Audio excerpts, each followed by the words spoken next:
Check one. Hey, there we are. I'm dumb. God, I'm such an amateur. What's up, everybody? Let's remove this. Man, I got 6 people in here. Notifications are not going out. Ah, there they are. Finally. What's up, everybody? It's I've got a text already. Oh, that's from the wife. Wives texting me. Ha. Good morning. It's Friday. What's your plan? What's the deal? It's supposed to be a hot weekend for a lot of you. Weather-wise, I know it's supposed to be warm here. It's supposed to be in the high 90s or mid 90s, one or the other. And I think there's going to be records broken. You know, I was watching the weather, the hurricane in Puerto Rico. So there's that. So don't truck to Puerto Rico if you can help it. Let's see. We can go over marketing conditions, but I kind of wanted to go over a few, what do you call it? Strategies when it comes to the spot market. A lot of people have been requesting, you know, dealing with brokers and stuff like that. And you know, I was on the phone with Nevada Trucking and Trails. And, you know, he's figuring things out. You know, there's a lot of stuff that he told me he was doing that's actually on point. Then there's a few things that I was able to help him with because I do have experience running a team on the spot market. Not a full-fledged team, but a team nonetheless. Basically, they like running as a super solo versus, you know, night shift, day shift kind of thing. It is, sorry, I got distracted with Big Rig CEOs. Number 6 cylinder is down. Ooh, man. That's on your truck or the other one? I got a truck I'll lease you. Anyway, so my dispatch load's been kind of light this week because of truck issues. A lot of truck issues. So not only do you have the struggle of dealing with certain markets, certain lanes, but now you've got now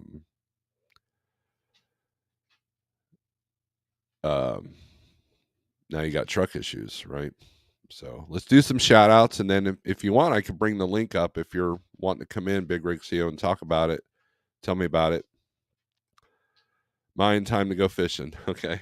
Well, so you probably don't want to get on YouTube, right? Understandable.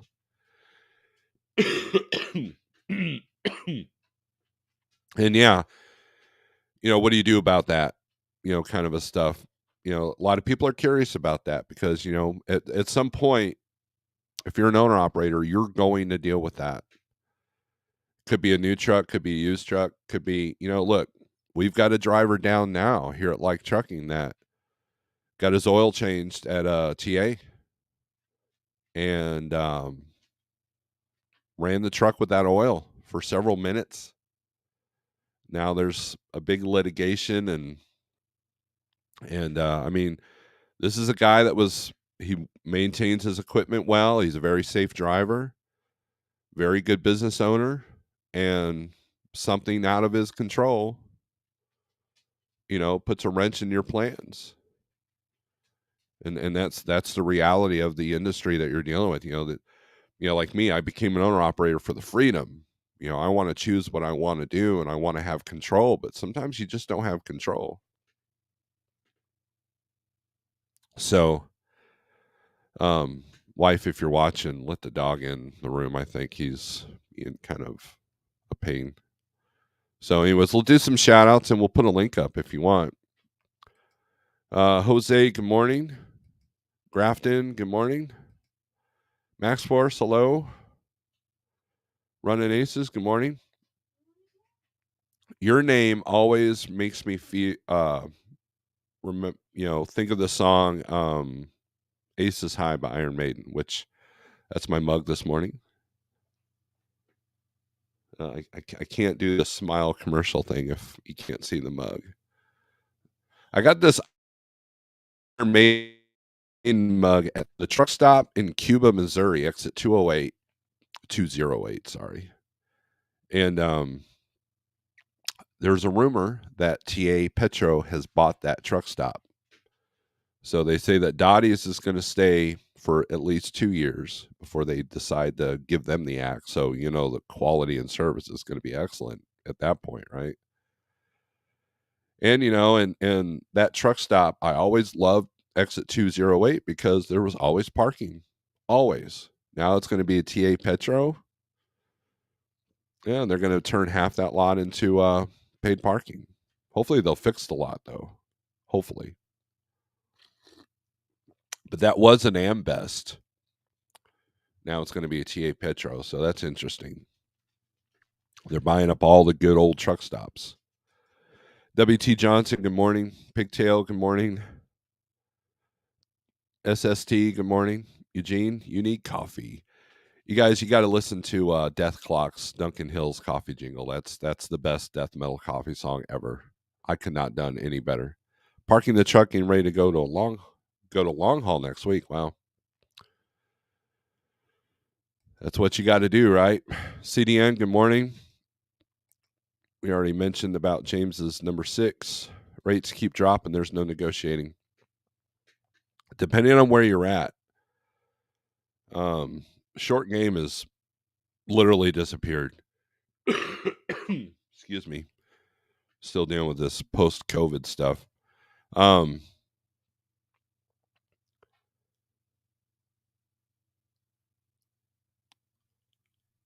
They want you to move 200-mile loads for $600 in the short game.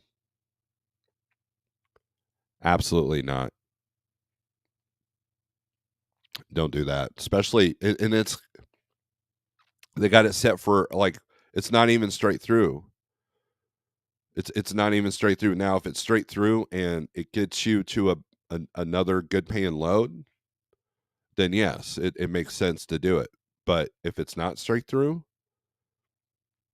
$600 for 200 miles, that's going to be eaten up in fuel, depending on your fuel mileage on your truck. But also, it eats up your whole day. And if you're getting 80% of $600 or 85 or whatever your contract states, yeah.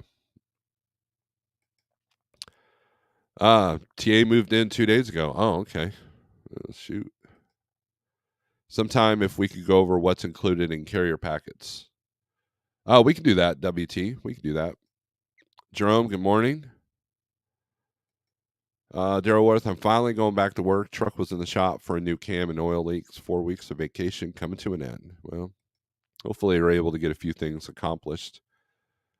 I'm going to put the link out. And if you guys want to come in, cool. If I don't know you and I can't see you, then you're not coming in. But if I do know you, or I could see who it is, then I'll let you in. And if nobody wants to come in, that's good too. We can do the low board stuff, which some people like, some people don't, which is fine. My ego can handle the fact that a lot of people don't like me. That's fine.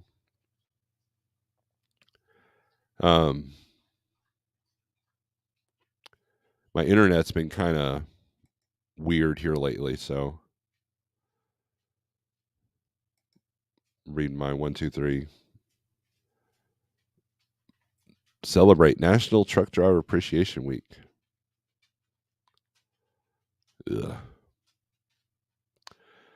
I did my little rant last live feed about Trucker Appreciation Week. There's good and bad with it. I think it's a lot of hogwash. But I appreciate the sentiment, right? But I've never had I'm a trucker, pay attention to me. I've never been part of that entitlement. Yes, we have a hard job. Yes, we have difficulties and danger. And yes, we are the backbone of the country, but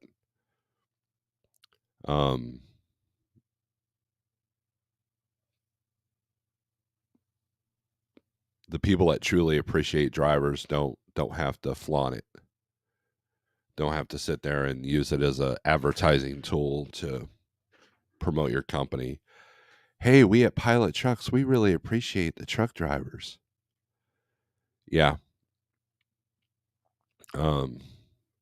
That's not what your store tells me. That's not what your prices tell me. That's not what your parking lots tell me. That's not what your fuel islands tell me. You know. So, anyways, I'm ranting again. I got to stop doing that. So let's go over some. Nobody wants to come in, so let's do some low board stuff. Let's see here. Let's go to the hot market map for 123 low board. 48065 is the code if you want to get a break on pricing. 30 days free to check it out. And guess what? You don't need to be approved by an MC number. Like if you go on the DAT and you want to get a subscription to DAT, your carrier that you're with has to approve that. 123 does not work like that. So a lot of people that are thinking about coming to the spot market, I tell them, do your 30 days free with 123 and do some hypothetical loads, look at rates, look at lanes, look at availability in your areas that you want to run, and see, if it looks good, cool, try it. If it doesn't suit your needs, then no harm, no foul, right? So anyways, these are all trailers. Let's go to van, the most common trailer out there. There's your van.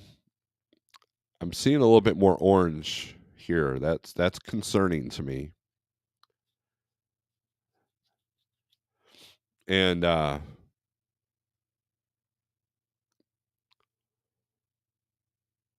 as Jose pointed out, there are some lanes that they're not negotiating at all.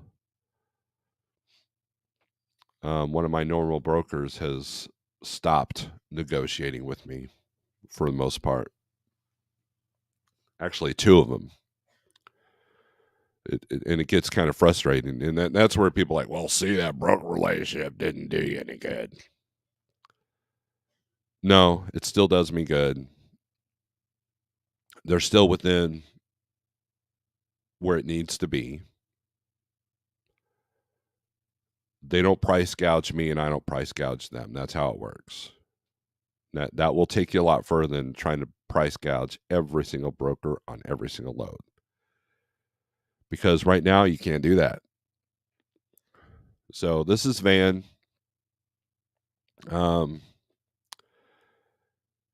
Illinois looks good.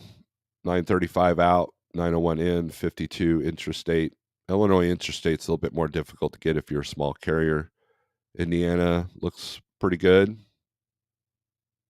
Almost 2/3 more coming out than going in. Ohio, same thing. Ohio's pretty even. PA looks good. New York looks good. Wisconsin looks good. Minnesota, not so much. 146 outbound, 317 inbound, and 9 intrastate. And the thing with Minnesota, here's the thing with Minnesota. There's only 3 directions, there's 4 directions. You can't go north, right? Unless you're a Canadian, which, a lot of you won't be watching that. North Dakota is a dead market. You go into Wisconsin, but you're going to take a hit coming out of Minnesota to go to Wisconsin. Now, if you go south, especially in the wintertime, they don't want to pay going south. So Minnesota can be kind of tricky. Wisconsin tends to be a little bit better because there's more industry there. Now, I'm not bringing politics up, but Minnesota is kind of a more progressive state. So they tend to have a lot of policies that make it a little bit more difficult for industry, that's kind of my theory on why Minnesota is not as good as Wisconsin. And then Iowa can make it a soft market as well. Northern Missouri, you might be picking out of Iowa, Kansas City, St. Joseph, Missouri, but Southwest Missouri is the Joplin market, and the Boot Heel is kind of a dead zone when it comes to freight. You got Cape Girardeau market, which can be iffy, and it softens up because of Olney, Illinois. The southern Ohio or Illinois, I'm sorry, southern Illinois can be kind of tricky. So, but if you can tap into the Memphis market, that can be good. So, let's do Reefer here. Wait, before we do that though, let me click that. Before we do that, let's look at California. So 571 out, 703 in. What makes it green is that intrastate. Now, I talked to a driver that was thinking about getting their own authority and becoming an owner in California, and pretty much told him the cards were stacked against him. California is just not a friendly place for small businesses, and that's what you essentially are when you become a single owner operator truck. And then Oregon costs a lot of money to kind of maneuver around, and then wintertime's coming, so the mountains in Northern California can be an issue soon, not now, but soon. And then you got a lot of forest fires going on, so that could affect things as well. So let's look at Reefer, see where the green and orange change. Reefer's a little bit stronger in Minnesota, Iowa, and Missouri, so that's good. Washington, Oregon, not so much. In Idaho and Washington, again, you got apples, plants. New Mexico has turned orange instead of red because of pumpkins. Farmington, New Mexico, that's what they're kind of known for. And then at some point, northern New Mexico, parts of West Texas, especially up towards the Panhandle, cotton. I'm not sure when the harvest season for cotton is. And then in the South, you got rice, a lot of rice. You go through the rice fields there in Louisiana and in Arkansas. So, and then the Boot Heel in Missouri as well. But these are your green states. I suggest people stay in the green states when it comes to reefer. It comes to any market, really, to be honest with you. And a lot of food is transitioning. A lot of processed meat, a lot of fresh meat, a lot of raw meat. They're stocking up for the holidays. On the frozen stuff, meat plants tend to take longer to get loaded. For example, there's a processed meat place in Chicagoland, in Indiana there, Gary. And several hours. Carl Buddig, I think it was the customer. A lot of chicken, poultry, turkey and all that in Arkansas, Missouri. And, of course, the north, you got the dairy farms. You got eggs that are kind of sprinkled all over. But the frozen processed stuff primarily comes out of the states that you see that are green. Georgia's green. That's interesting. And Florida's green, which that's definitely interesting. So there's probably something going on there. Flowers are moving too. Mums are moving. Holiday type stuff. So that usually has to go on a reefer. Van. Let's see. We've already done that. Let's do flatbed, and we'll add step deck to that mix. A lot more green in the Northwest when it comes to flatbed and step deck. Wisconsin's not a great state for flatbed. It's okay.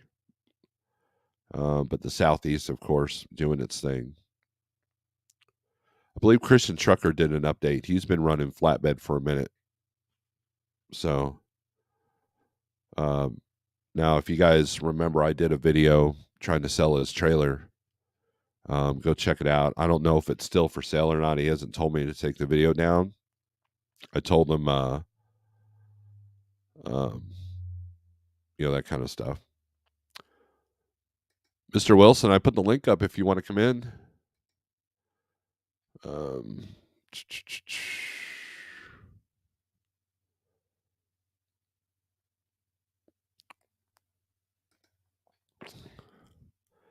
the TA in Lake City, Florida is going to be 100% pay to park. They acquire it from a family that had it for years. 100%.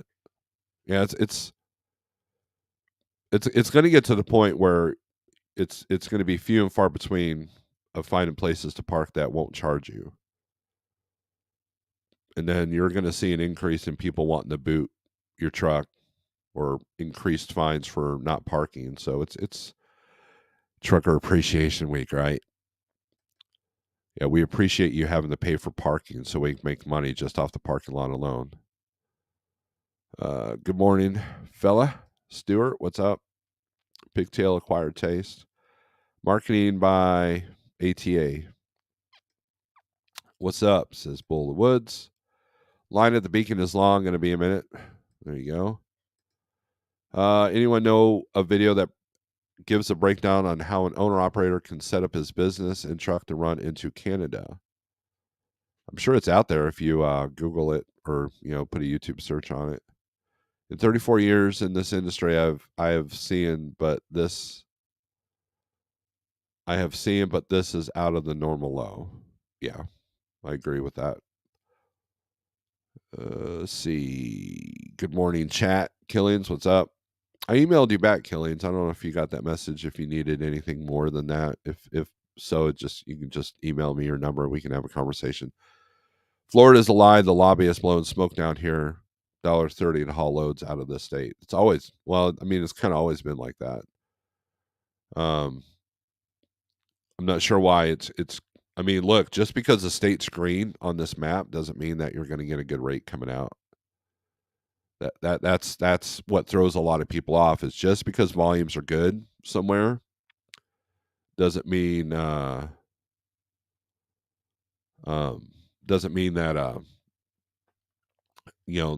Northeast is notorious for that. Jersey was on fire a couple weeks ago. Were you still getting? Could you get $2 a mile out of there in a van? Ratman says, I'm good with the small fee for parking if the lot is well taken care of, good lighting, and clean. And I'm with you on that one. So paid parking is kind of a bipolar thing with me. If it guarantees me a spot, like, one of the most saving graces that I've dealt with is I had a load in Danbury, Connecticut. So the TA there, which fills up pretty quickly, or I don't even think it ever empties out. I reserved the spot, was able to, that morning I reserved the spot because I knew I was going to get there. And that was a saving grace because it literally put me 5 miles from the customer. And the Petro in Bordentown, New Jersey, I don't mind paying for that parking because it guarantees me a spot. And generally a little bit safer, right? Same thing with the TA in Baltimore. Now, with that being said, if you pay to park and there's no safety and it's not clean and it's still a pain in the ass and you get there and your spot is taken up, because a lot of truck stops have adopted, they're not knocking on your door to kick you out if you're in a paid spot and you haven't paid for it, because they've had some violence with that. Pigtail, what's up? What's up, man? Not much. Did you see the FMCSA is thinking about eliminating the year 2000 older exclusion? No. So there's been a couple of videos out about it, but the FMCSA said they're rethinking non-ELD trucks, um, which is another government overreach. Which is, hey, we're going to let you guys keep these gliders and older trucks, and you can stay on paper. And they're saying that may not be the case. Is your phone connected to your Bluetooth? Yeah, to my truck. Yeah, okay. You're kind of garbled at times, but I did see that article now. So yeah, if you have a 1996 cab over they're still going to make you have an ELD. Has that passed or what? No, but whenever they set a standard, it's a moving target. That's what frustrates me about this industry. And I feel for people who've invested in that type of equipment, it just screws them. Yeah, because there's a lot of people that have bought that old equipment to become ELD exempt. So let me give me a second here.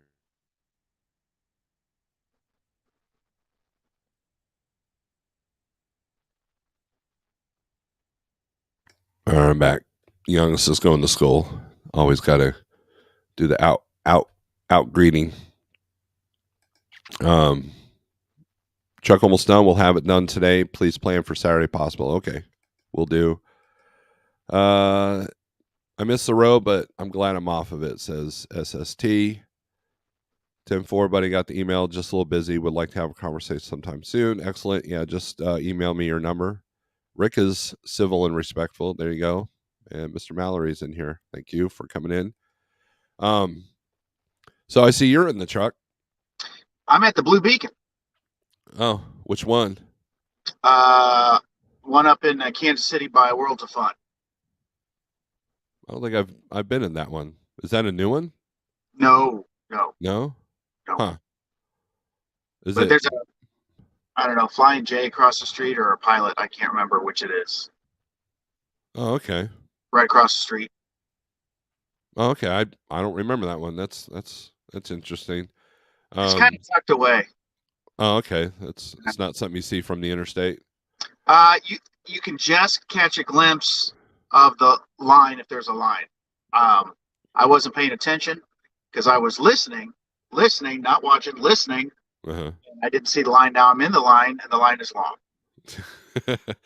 Yeah, once you get to, there's a certain point where you're committed, right? You're done. I mean, when you get past that extra lane that's for the cat scale, yep, you're committed. Oh, I know which one you're at. Yeah, okay. yeah. Off of Front Street there. Yep, off Front Street. Yep. Yeah, okay, that one I remember. I've not.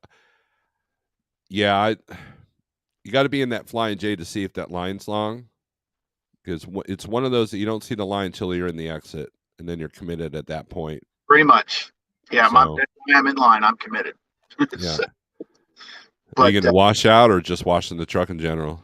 I'm bobtail, just washed the truck, just dropped off some equipment to get it repaired up here. But it has been a nice respite for us because diesel's down 20 cents, which is nice. But, I'm hearing rumors it's going to go up significantly here in the next month. So I'm not looking forward to that. Yeah, FreightWaves is talking about that. Late October, early November, it's gonna rise again. So, and that's traveling season, right? They always use that as a platform, like, oh well, people are traveling for the holidays, so it usually goes up in November, anyways, because because of Thanksgiving and all that, and shopping, but yeah, so that'll be interesting to look at. Since we're talking trucking, so Walmart just announced that they're canceling billions with a B in orders. Yep. I don't know if you saw that article, but I did. At a lot of Walmarts we go to, they have taken floor space and turned it into a warehouse inside the store. I have never in my entire life heard of a business plan where you can remove floor space, where you can present products to be purchased and turn it into warehouse space and make that be profitable. Yeah, I wonder if there's still a container shortage. And so, you know how Walmart this time of year, they start filling up the parking lot of, containers for the It's funny you say that. So Walmart actually got their containers early this year. They all have their Christmas containers. They had them 6 weeks ago. Yeah, I know a lot of them are renovating too. Yep. I see those loads pop up. I delivered a load. One of the last loads I delivered was Walmart in Lebanon, Missouri. They were rebuilding, so I was bringing them shelving and stuff like that went out to the containers in the parking lot. But yeah, I noticed that's kind of how I gauge how Christmas is going to be, because I look at number one, the containers are an annoyance because what might be a truck friendly Walmart is now not so friendly because they've taken up that space with those containers. But also, the earlier they do that, that means that shows you that there's less and less of a Christmas rush every year because they're trying to ship that stuff early. And so the dynamics of Christmas freight, quote unquote, is changed this year with the article that you're mentioning. And I know that's going to have an impact if you're van or retail driven trucking. You don't have to be in the spot market to see that. If you've got dedicated accounts where all you do is haul toaster ovens to different, you know, distribution centers, then, you know, that could affect you, you know, that kind of thing. So there's a lot of contract, you know, that's the thing. A lot of the economy stuff that's going on is affected all trucking, not just the spot market. Yeah. And I remember that Freight Waves article talking about the you know, because Target did the same thing. I think that they canceled a lot of orders as well. Fate Trucking, thanks for the $10. Thank you very much. Hey, call out to Freight Trucking. I try and watch your channel as much as I can. I enjoy your content. You're a very good guy. Yeah, he's one of the DIY's guys. Yeah. Now DIY did, he offered to pay me to take away Fate's trucking wrench. He did offer that. That might be a good investment. The other thing is, so I know most of Walmart's by store number, but store 100 is right across from, in Bentonville, across from the world headquarters for Walmart, where the CEO sits. We were there the other day, and they have an air traffic controller in the parking lot of that Walmart. Huh. I'm not kidding you. It is a building that looks like an air traffic controller headquarters. It says Drone Central. They are piloting and actually delivering packages via drone in Bentonville, Arkansas. Wow. I can't remember what the guy, I wasn't there. One of our drivers talked to him, but he said if the package is less than 15 pounds, they're trying to deliver it by drone, I think within 15 miles of that store. Yeah, I do know that Bentonville, DC was also using some driverless box trucks. Yeah. But they've been doing that for like 2 years. Yeah. And those box trucks deliver to their markets, their NHM neighborhood market Yeah. stores. Mostly like vegetable. They're refrigerated box trucks. They deliver their vegetables and stuff. But they've been doing that for 2 years. That comment, Jose, well, Walmart is hiring teams, company drivers at 150. Now, here's the thing with Walmart. Their supply chain is broken or is incredibly challenged, I guess. And so they're putting up the money for the drivers because they look, just like Walmart was able to stay in business during the shutdowns and sell things that other stores couldn't. They are, you know, think about this. I know a person that had their own authority, had some hardships come up, and now he drives for Walmart, making probably twice the money he was before. You know, and that's the design is that they know a lot of owner operators were going to go out of business, so now they're putting the money out there, and they've lowered their hiring standards. Now, don't get me wrong, it's still a pain to get on, and it's a pain to maintain. They definitely put you through the ringer on their orientation and training, but there's very few jobs because they're paying 126 for solos, you know, a year. There's very few trucking jobs that pay that much, company jobs. So yeah, they're trying to fix a lot of their problems, and if they can do everything in house, they will. I mean, there was a time where Walmart drivers didn't pick up freight. Now they do. Now they have to go to the customers. You know, they either do a drop and hook or they do a live load so they can take it back to the DCs. And so I anticipate that Walmart drivers will be working a lot more for that money because they are paying them better now. When they decided to start rehiring their fleet, they let a bunch of their guys go. I don't know, 3 or 4 years ago, we looked into, what they were offering so that we knew who was competing with us. Some of the features, I don't want to call them drawbacks, but I think most guys uh, wouldn't be taken aback. You're not allowed to have animals. You're only allowed to slip seat. So after 6 days, you have to clean out your truck completely and sign a exit sheet or something to get out. You have to wear a uniform. They have that cell phone policy that most people know about, um, which they've relaxed for better drivers. But if you have an issue, now you're back on the original cell phone policy, 5 times a day or something for 10 minutes, only when you're not driving. So you can't talk on the phone if you've had an incident, and a couple other things that make the job unappealing. So while it is good money, you're going to be moving your stuff every 6 days to go home. And, the guys I talk to don't mind wearing a uniform.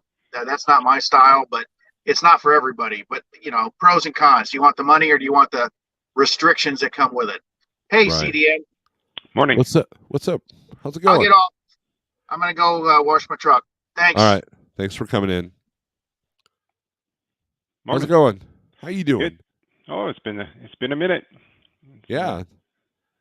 I get a lot of compliments when you're on the channel, so a lot of people are curious about you, evil brokers. Yeah. That's why I came on. I was going to say, first off, I'm seeing lots of positive comments, people liking the information, but mathematics is not adding up. I'm seeing 37 people and 10 likes. Somehow that mathematics is just not adding up there. Well, I got a lot of hate watchers. That's fine. No, I was just touching in again because I know that right now with the market softened a little bit and the attaining a load has been a bit more challenging for some, and for some that are new in the market. Again, I cannot emphasize enough experience.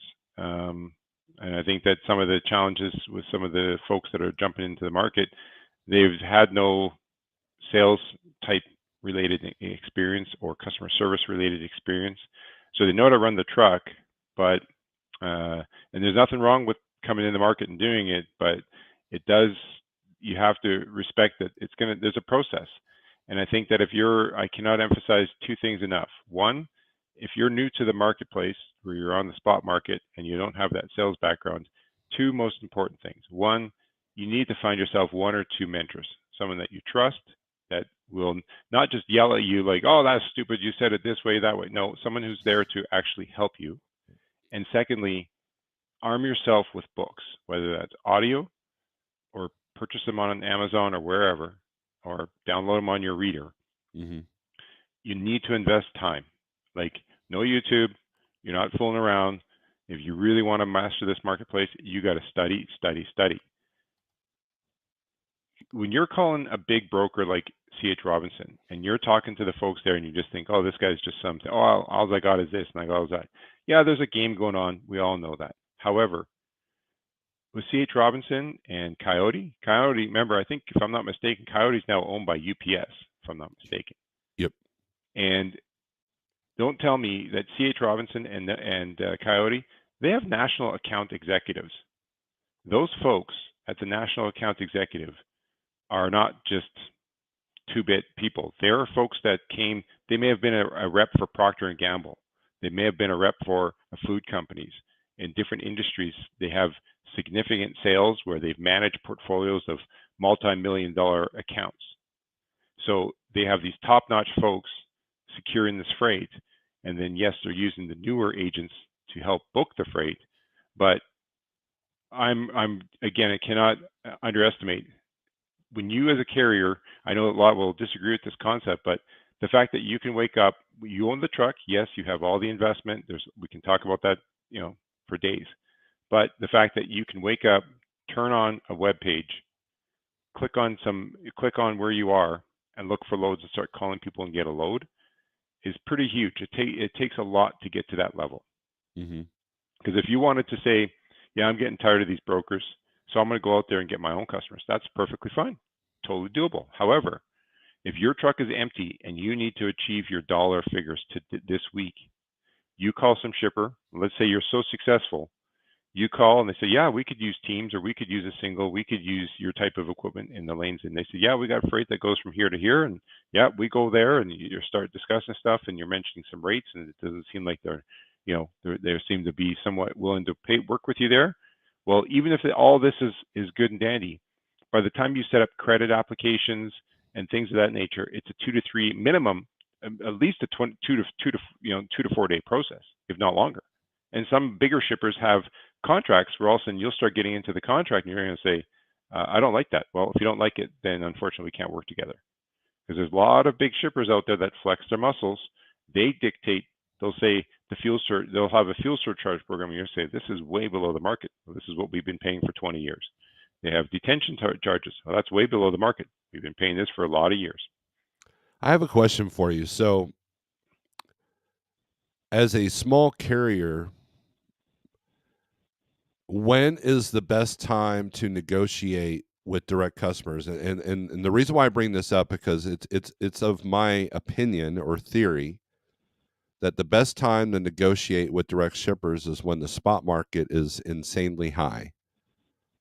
And a lot of people don't negotiate and seek out direct shippers until the market is low like it is now. What are your thoughts on that? My thoughts on that is when when the market is high, because when you're seeing shippers who have, let's take agricultural type products, because often agricultural products where there's like big totes of seeds or big totes of flour, things of that nature, when you're seeing that often the rates aren't the greatest, but they're struggling to fulfill their capacity to cover their loads because not enough trucks. There's other freight out there paying better than what they are, but Mm-hmm. they have freight to move, and they have freight to move year round. So they don't play the up and down game where they're paying super high this month and that month and so forth. Those are the ones that have consistent freight. So the two part I would say is when you're hearing in the market that shippers are struggling, but number two, what have you done to set yourself up for that? Because if you want to go after shippers, you have to understand that, okay, if you're dealing with a small little mom and pop type operation that has freight moving, well, chances are they might have a load a week, but if you work for them exclusively, is that going to be enough money? Maybe, but chances are no. But at the same token, though, what have you done as a carrier to set yourself up? Do you have a credit application? Even if you're using a factoring company, what's the steps you have? What if you found some mom and pop company that doesn't fall? You go to their factoring company's website and you look up the company and they don't show no history. And the factoring company says, well, there's no history, so we can't do credit. So what are you going to do then? They're willing to pay you the money you're looking for, but they don't have credit. And you say, well, can you pay COD? No, we pay 30 days or we pay 45 days. Is your business set up for that? So just going after the customer and saying, hey, forget the brokers, that's all fine and dandy. But what do you have for your operations behind the scenes to support that? Because when you're on the road running, it depends how you're running. But if you're running hard and you're coming home Friday nights late and you're leaving out Sunday night, Sunday afternoon, now all of a sudden you're going to realize 30 days later you still got 10 invoices that haven't been paid. How are you going to manage those situations? Or even if you have a factoring company, when the factoring company says so and so's they're continually paying over 45 days, we no longer can accept them, and yet they're paying you good money. What are you going to do? So you have to have all of those steps in place. And also, I would say, if you're a carrier and you want to extend yourself, are you extending yourself in a market because that's the lane that you run? Let's say you always run in, let's take Chicago to Texas. Okay. So you're based in somewhere near Chicago or even Ohio, but you always run that lane and you're trying to secure customers out of Texas.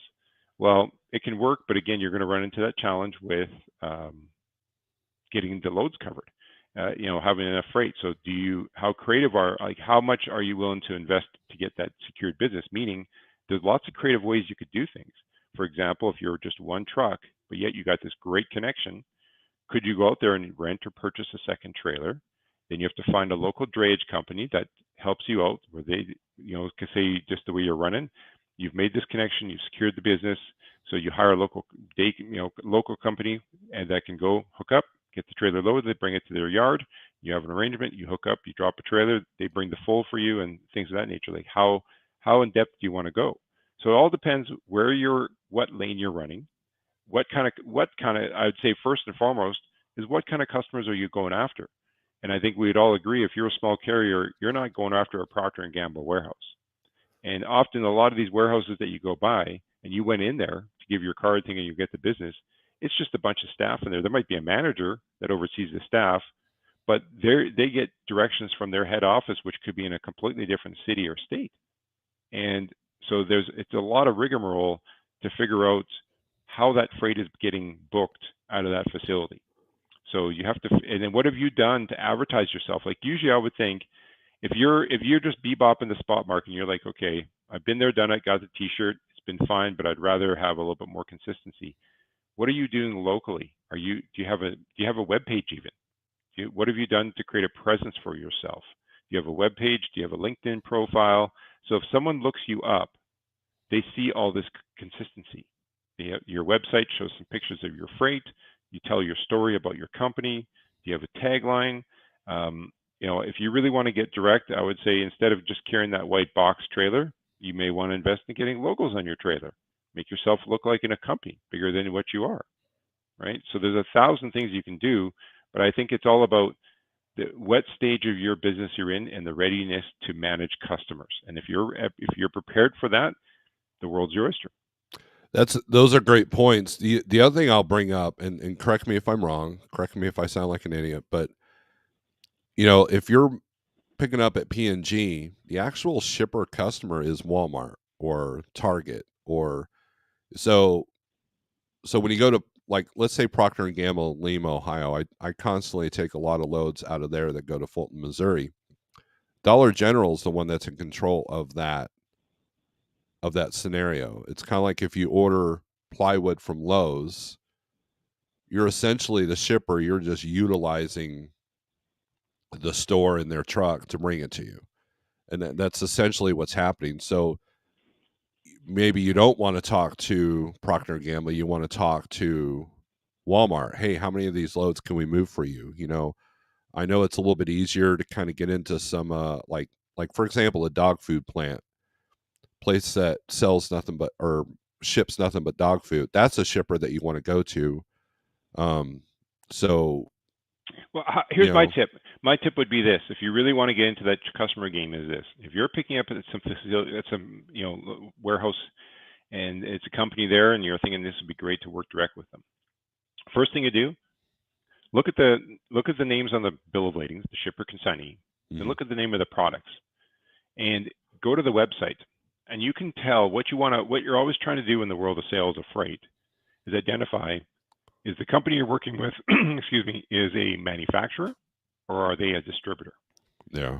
And often when you go to the website, if you see their company and maybe they got 10 branches across the United States, as you scroll down when it lists their products and is listing it, when you click into it, often if they're a distributor, you're going to recognize because it's going to show the logos of the various suppliers of the products that they sell, right? It's kind of like going to Walmart, they're a distributor of 100,000 SKUs in every store.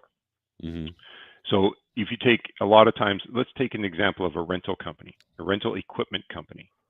They're not manufacturers of all that equipment. They're buying scissor lifts, they're buying air compressors, they're buying drills and all that bits and stuff from different companies. So that's, when you look at that, they're a distributor.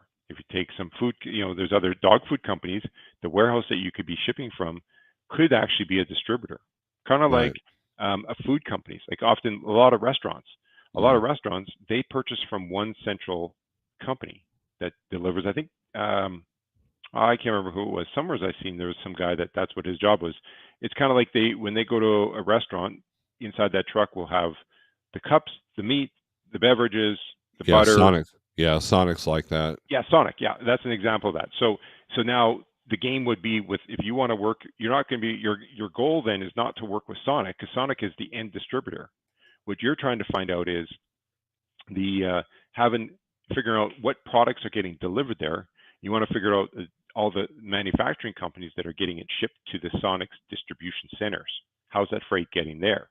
So when you start to, if you actually map that out, it's quite a convoluted system, because it could be that, like Walmart, there's, like, you take Walmart as an example, or any other grocery store. A lot of the grocery stores have a central warehouse. So when you're a small, let's take Hamburger Helper. Well, Hamburger Helper does not have their own trucks distributing to every grocery store in North America. No, Right. they have, Hamburger Helper would be an example where they're part of one SKU of maybe 300 SKUs that company markets for. And Right. then what happens is the buyer that represents Hamburger Helper works with all the buyers of the different companies, Walmarts and Kroger's, et cetera.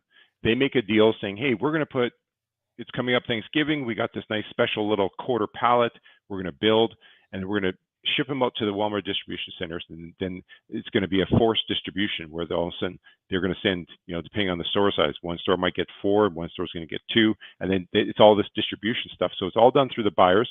The Walmart stores receive it. They've got no choice. But if you take Coke, Pepsi, the bread companies, and the chip companies, they're direct deliveries, right? Right. At the Walmarts. And if you ask drivers from those companies that services grocery stores and Walmarts, often you can't go in the back room of Walmart after 3 p.m. because they're doing the receiving of their trucks at local stores, et cetera. Right. So to answer your question is, you have to look at who's the customer what's the market that you're trying to get the direct customers for, and understand how that whole world of that market, like if you're a broker and you want to get into something and you don't know much, and let's say you want to ship bobcats on a flatbed. Well, if you don't know nothing about bobcats, you start calling. Today, if I started calling one bobcat dealer and I ask some questions, they're going to think I'm crazy, I'm an idiot, and they might give me one little nugget of information like, well, we don't pay for the freight, it just shows up at our yard. Okay, well, so someone's paying to get that freight delivered. Okay, that's a piece of knowledge. You do some more research, you call the next place, you got turned down, but you may have gotten some more information. But I guarantee if you spent the whole day and that's all you did was call on bobcats, by the end of the day, you're going to have a pretty darn good idea of how whether or not you actually secure a customer is a different story, but you'll have a better understanding in how the bobcat market works. Well, that's step one, right? Understanding the situation. There's a lot of people that get their brokerage or enter the spot market as a driver and don't understand logistics as a whole picture. They just think that it's a broker driver relationship, and big guy evil and small guy outmanned and all that. And I think that and that's part of the whole, is it worth it? There's a lot of people that want to own a truck and just be told where to go just to make money, but then there are other people that want to have a better understanding of the industry, so you can further your agenda, further your business, and understanding as much as you possibly can, whether you think it directly affects you or not, I think is important. Like for example, if I see that the outbound market in New Mexico increases, I want to know why, what caused that, because that way you can capitalize on that. And there'll be a 2-week window where you'll get a good rate going in and you'll also get a good rate going out. And that might be the only 2 weeks that you go to New Mexico, during pumpkin season. I noticed that Or there could have been a new construction site getting built where all of a sudden they ordered a whole whack of stuff, whether that's shingles or insulation, and all of a sudden there's 50 loads that need to get delivered to New Mexico. But once that job is done, well, yeah, that freight dries up, it's gone. But there's a short-term spike. Yeah, there's a lot of that with the Amazon warehouses. What I did is I had a broker back in 2018. They had direct freight coming out of Columbus, Ohio, and all it was the shelving and conveyor stuff for new Amazon warehouses, and those were nice and light. They were easily loaded, and they took you when you got there, and those are great loads. And recognizing that, I would tell the broker, hey, these Amazon conveyor belt type stuff, and Amazon wasn't the shipper. It was the company that makes the conveyor belts, and that was lucrative for a minute. But I knew it was temporary, because once the Amazon warehouse is built, then it's a different game there. So, well, I was going to say, I think that back to the original purpose of me coming on, that when you're into the spot market and I know that some of the people are saying, well, these brokers won't even negotiate anymore. That's, that's happening a little bit. But when you do have the opportunities to actually converse and speak either by email or by person with a broker about a load and about a specific rate, then it's about the creativity. Like, I think asking certain questions, I know a lot will say, well, brokers don't care. But if every carrier started to ask these questions and the brokers every single time are asked these questions and they don't have the answers, they're going to start to eventually say, ooh, we're going to have to change our game. And what I mean by that is, I know that a lot of people say, well, brokers don't care about fuel, they won't give a fuel surcharge. It's the spot market. Okay. But if you have a load that if the load is going to go into Florida and you're trying to say, well, where you're going in Florida, there's no freight out. And the broker says, well, it's not my problem. I'm sorry. Yes, it is. You have to account for that. So then how you can do it professionally. You don't have to yell at the broker, but simple questions like when a broker gives a rate and you're like, the rate's a bit off. Say, how much did you budget for fuel on this? What do you mean? Well, like out of that, say they're quoting you $1,000 and you were hoping to get 15. You said you got $1,000 on this load. How much did you plan for fuel for the driver? Oh, I don't know. Right then and there, you're shifting the power. That's what negotiation is. That's a Who's good got tip. the power? That's a good tip. Thank you. The next one that I can suggest. So this load is 200 miles or 250, but you got me on. It's going to take 3 days because you want to drop trailer or you got this and this. Did you account for any overnight layover for the driver? No. Well, this is 200 miles. I'm empty right now. I could pick it up for you right now and deliver it the same day, and I'll do it for the price you want. However, I'm willing to work with you, and your company has great credit. You guys look like a great company. However, I'm going to need some compensation because, right, if you're taking up my trailer for 2 days, I could have done another $200 load for the same price you're paying me with 2 other brokers for the next 2 days. So I need to be, have you considered that? Oh, well, not really. So until we put things in the minds, and some brokers are going to say they don't care, but we have to educate. How do you educate is by consistently, polite persistence wears down resistance. And taking into a call, let's say you're going to go up into the Northeast, and you ask the driver, the broker, and you say, yeah, this load's coming out of Texas going into Pennsylvania. How much did you budget for tolls? I don't know. Then you shifted the power. They ran the miles and it says it's 800 miles or 1,000 miles. But how much do you think it's going to cost me for tolls? I don't know, $10? No, $75. Right. Right there. And so that's another simple one. And then the other one that I know that a lot of people say, well, I don't care, but what's the conversation you guys talked about? TA and Petro have come through and buying out some of these small ones, and they're turning more and more into overnight parking. That's got to become a conversation saying, hey, this is an overnight load. And right now, the truck stops you're at, they're all paid parking. So that's $18 for 2 nights there. So I need a minimum another $36 plus my 3% for the Visa card. So I need $45 just for staying overnight. They're not going to break down the charges, but those are the realities of trucking and the costs. Well, that's part of, I tell people, when you negotiate, you got to know your numbers. Like, overheard a conversation between a broker and a driver while I was on hold. And one of them was like, you got to justify to me why you just asked for $1,000 over the 15-day average. And the guy was yelling at the driver for that. Now, once a broker yells at me, I'm out. I'm like, thanks, have a nice day. But anyways, I tell people to come in knowing, and that comes with experience. Like, like I said, I bring this up all the time. From New Stanton, Pennsylvania, when you get on 76 to Mechanicsburg, you're looking at close to $200 if you're full gross weight, if not more. I could be wrong. It's been a while since I've paid for those tolls.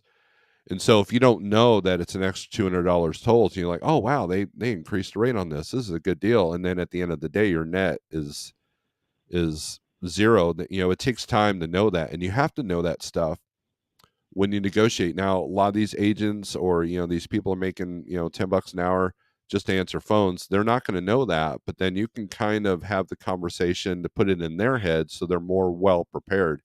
Jose's got a comment. CDN is correct. I've had the opportunity to drop 6 trailers in Atlanta to carry the product to Sam's in Florida, 10 loads a week, but I'm not set up to provide the service. I will need a year to get ready. So Sage makes a comment that says it's not the broker's job to budget for the toll, it's the driver's job to know.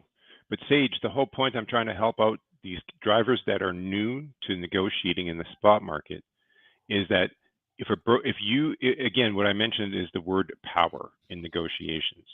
And if you bring it up to a broker and he says, yeah, you're going to need $35. He didn't tell you up front, but if he answers you quickly and the number's pretty accurate to what he said, this broker knows what he's doing. He knows the game.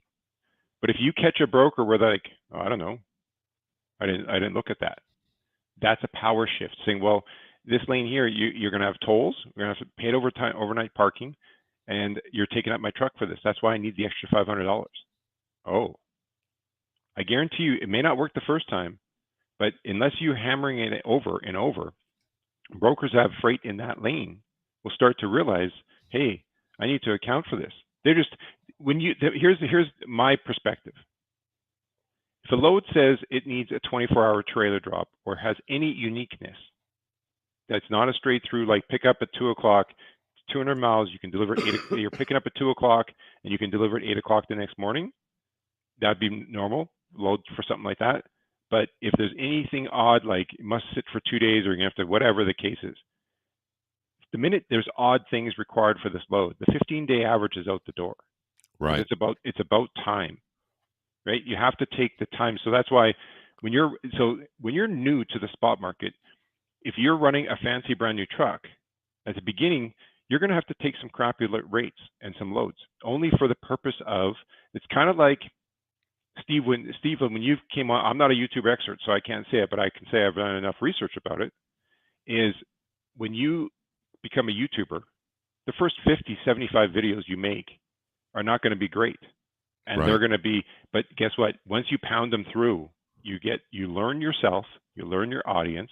So where I'm going with this, if you're new to the spot market, if you have a brand new spanking truck, whether it's a long nose or whatever it is, and you start going to these different warehouses, when you pull into the warehouses, if you're seeing, Volvo that are all new, getting 8 miles to the gallon, you're not in the market to be competing with, if you have a long nose, whatever, whether it's a Kenworth or Peterbilt, and you're not getting the good mileage during this downtown market, that's not your tool to negotiate. You have to kind of take a hit on the fuel cost and saying, you have to budget what the average, if you're going to a certain area that you know that all the drivers there are going to be 85 or 95% Volvos and other, high efficient fuel trucks, you have to budget your fuel based on what the market average is doing. You're going to take a hit and you try to negotiate a little extra to offset this, but that's the reality of what you're you can say, well, I got this truck and it doesn't do good on fuel.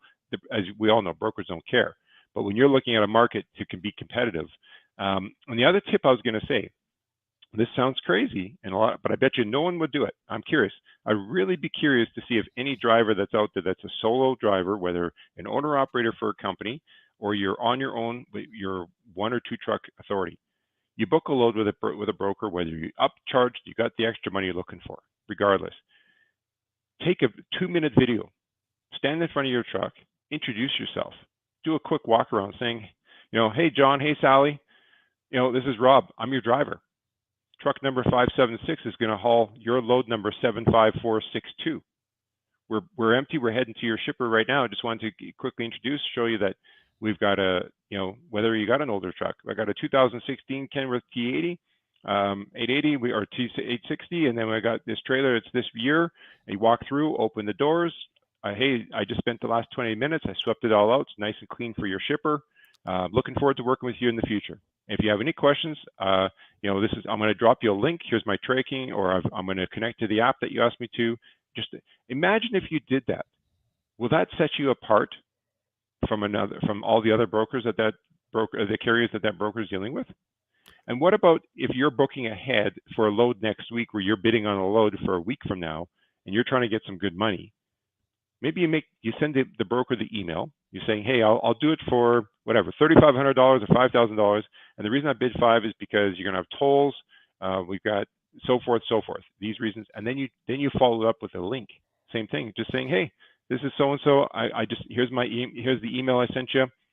Is attached. Just wanted to introduce, put a face to a name. This is the truck that I'd be hauling this load. I'd be here. This is what we do for communication for you. Imagine how that can come across the broker. Like, wow. Some will be impressed, some won't. But guess what? If you start doing that consistently, will it make an impact? I believe it will. Well, I think a lot of people are in survival mode, and so they don't think of things like that. Like, I've never thought of that, but at the same time, if there's a particular broker I'm using a lot, we'll send them a gift card or a thank you card or a Christmas card or whatever, things like that. And then in my email signature, you've seen it. It's got the truck in the background, and I kind of play it up. But Sage, what's up, man? Well, Hey. why are you being so mysterious today? I can't get I had to download, it's called OBS 28, and I'm having an issue with my virtual cam, working with my cam, so I'll have to figure something out, and I didn't realize it until I came on. StreamYard doesn't want to find it through my OBS cam. All right, so quick question, just a rough estimate, Rob, and you don't have to say exact numbers or anything. Movement of freight, how much approximately gross numbers are you moving freight-wise? Either financially or number-wise? I'll tell you in a second. And I'll see where I'm going. So, and how many loads do you post without a rate on them? I will post if I posted say 20 loads in a week. Yeah, three to four will have rates. The rest will not. Okay. So when the driver calls up and says, "What are you moving this load for?" What's your answer? Just a great example. I had a load that's delivering to a gas plant, and I get brokers this week. I had 2 loads. First question, carriers were calling me, hey, it was going to this refinery, and they were like, what are you paying? My first question was, is your driver clean shaven? Because you cannot go there without a. So I didn't even bring up the rate. I said, why are you asking me about the rate? You didn't even ask me about what kind of load it is. You didn't ask me about any details. So, because even yesterday I had a load. Let's pretend the carrier asked all the right questions and then said, what are you paying on this load? What's your name? Then I'll give them my rate. Okay. Technically, right there, you're not a middleman. Why? Because you're giving them the rate for the load rather than saying, what do you need to do this for? Just so I understand how you're helping carriers here, but the actual job of the brokerage is to be a middleman and to go back. But what if my shipper doesn't have a rate? You give your shipper an approximate rate. Like when I give my shipper a rate, I say, look, the going possible rate for this is here. Okay, let's say it's $1,000. Let's use simple numbers. The going possible rate for $1,000. I'm going to go back. Let me see what I can find in the area. Could be more, could be less. Let me see where I'm at. But that's the rate I have between the shipper and the receiver. So somebody calls me up and says, I don't give, well, unless I deal with guys I know, that's different. I say, hey, this is, stuff like that. But if I post a load on the load board, my first answer is, what do you need to move it?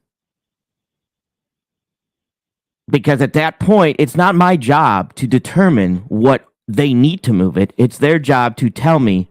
Okay, but hang on though, Sage. That doesn't always work because if you're I disagree with that because you got shippers that have say 5 or 6 brokers out there and they just email out their available loads today. Right. They don't give you a rate. All the brokers are bidding on it. Correct. So that's where the problem in this industry lies, is because they're just throwing a number they think that the customer's going to like, but that doesn't match with what the carrier is doing. When you start to give out price, you start to take possession of the freight. No, you don't. Yes, you do. I disagree with that. Absolutely. I've been doing this for 15 years, and I've never had a problem with that. You don't have to have a problem until you're sued. Well, no one's going to sue me about it. I can guarantee you. That's what C.H. Robinson said. And C.H. Robinson got a nuclear lawsuit for it. Basically, all they had to do was ask the driver where they were and have them do check calls, and they were considering taking possession of the freight. So, and I think that's where the actual issue is in regard to this industry. So many, and I'll fight this day and night. So many drivers don't realize that, look, it's your company, it's your LLC. Stop asking the broker what they have in the load. But then, Sage, how is it when a carrier says, let's say a broker says the shipper told them, we'll pay $1,000 for this load. Okay. Well, let me ask, how many loads are you approximately moving?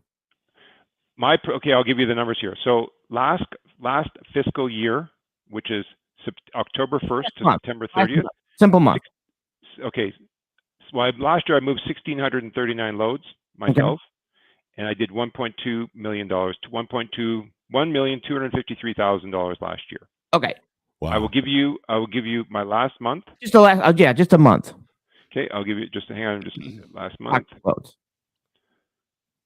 Last month I moved 135 loads for $140,000. Okay. So, build out. Okay, so on that 130, and you work by yourself with all those still? Yes.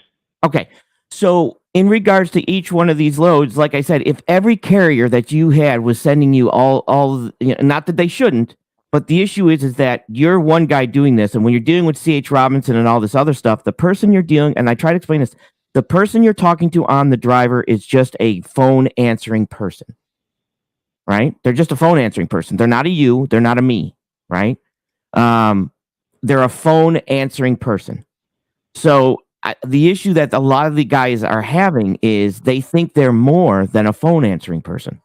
The phone answering person looks at their computer screen and they see, I have a range of 1,000 to 1,300 to move this load. Whatever, I don't know. I'm 1,000 or 1,500 to move this. The problem is, I guess, have you ever worked for C.H. Robinson as an agent doing that? I've had somebody come in as a C.H. Robinson agent. I know, but have you? I have not. I was a Landstar. Therefore, you and I cannot discuss it because you and I have never been that person. So I can't give you the insight behind C.H. Robinson. I can discuss it because we can discuss it, Sage. But unless you and I were physically employed, where we had a commission statement coming from C.H. Robinson, I'm sorry to say that we cannot give any advice on this YouTube channel or your YouTube channel unless it's someone with specific insight. It's all hearsay. Well, then you're not an American broker.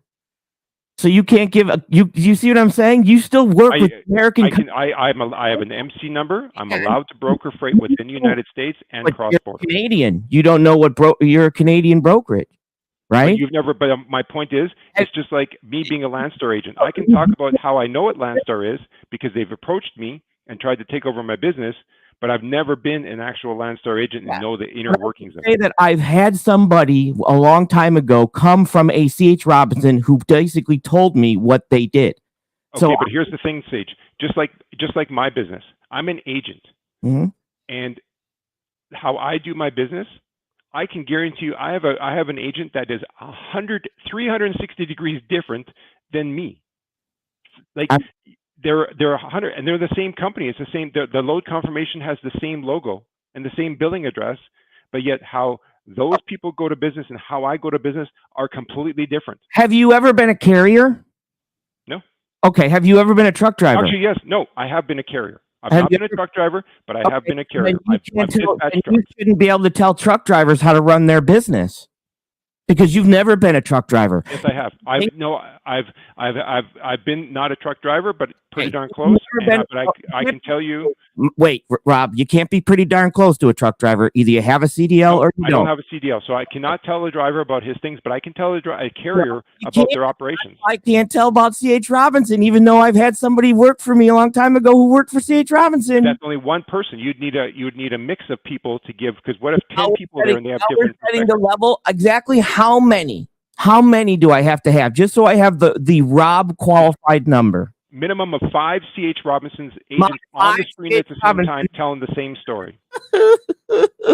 Minimum 5. Okay. Either way, you know what? I see this is kind of going nowhere. All I'm saying is that I've been set in my shoes that unless giving advice. What I'm actually telling you what is the legal requirements for a broker. I can tell you that I have our company has a full legal department, and not once in all of the communication have they ever told me I am not allowed to tell a shipper a rate, nor because right. You shouldn't be taking a supervisor. It's case law in the United States. You shouldn't be taking a supervisory role as a freight. I can tell you, Sage, that in the time that C.H. Robinson's been in the spotlight with this, not once has we have a legal department. I understand. Not once has they bring up all kinds of industry issues, but they've never instructed, because remember, I'm an agent, and our company does a great job keeping an arm distance between the agent relationship and right? So they do a great job. They can suggest things like, unless I break what's in our I don't contract. know why your company does what it does. All I'm saying is that I've never been instructed. There is 2 case laws. Hey. Hold on. The issue is Sage. I'm trying to say Sage. I'm going to mute you if you don't stop for a second. Hold on. Okay. Rob is trying to say he has a legal department and that's who he has to listen to. Okay. I understand that. Do you have a legal department on the scenarios that you deal with your freight?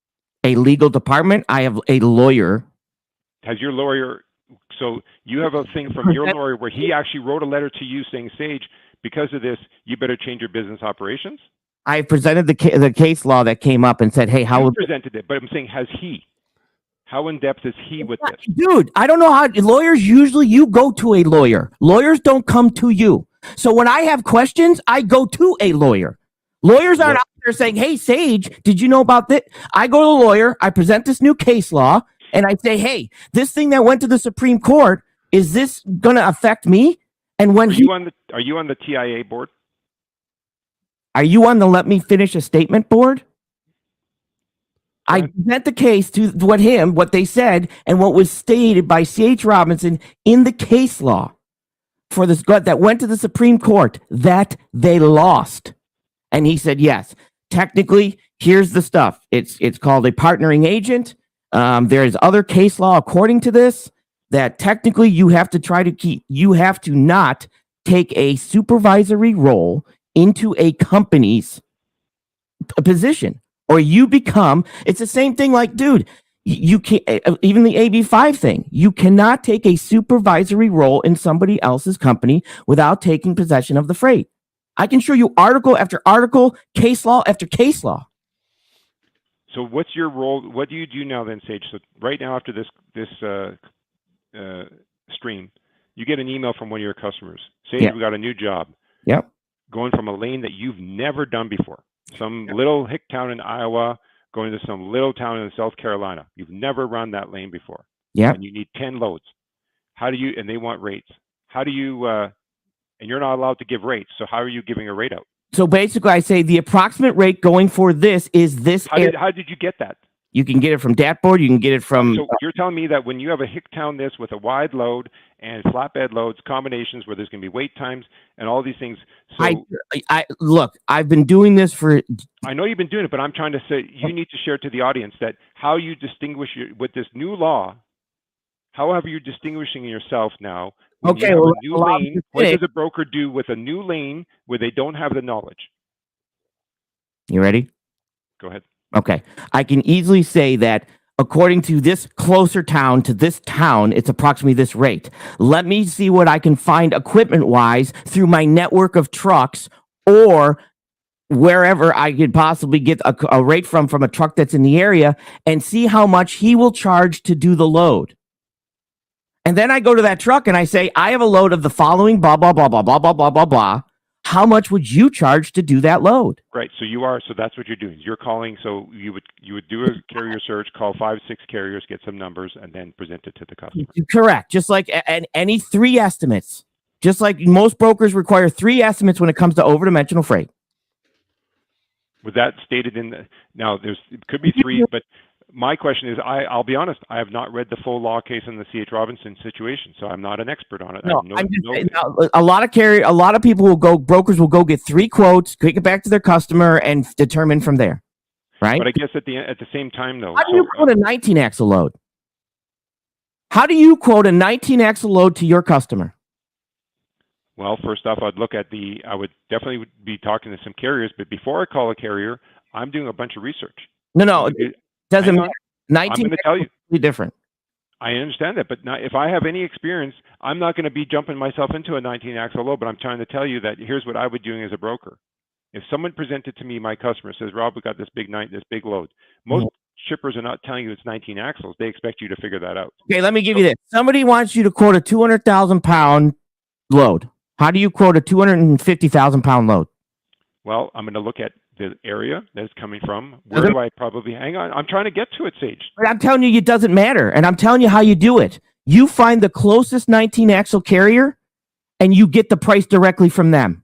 So basically, every time we talk about what's happening since the C.H. Robinson law, brokers are useless idiots that just are just pushing numbers from the customer to the carrier. We have no insight, we have no knowledge, we have no understanding of this. We're not supposed to understand. There's no broker that's going to quote a 19-axle load.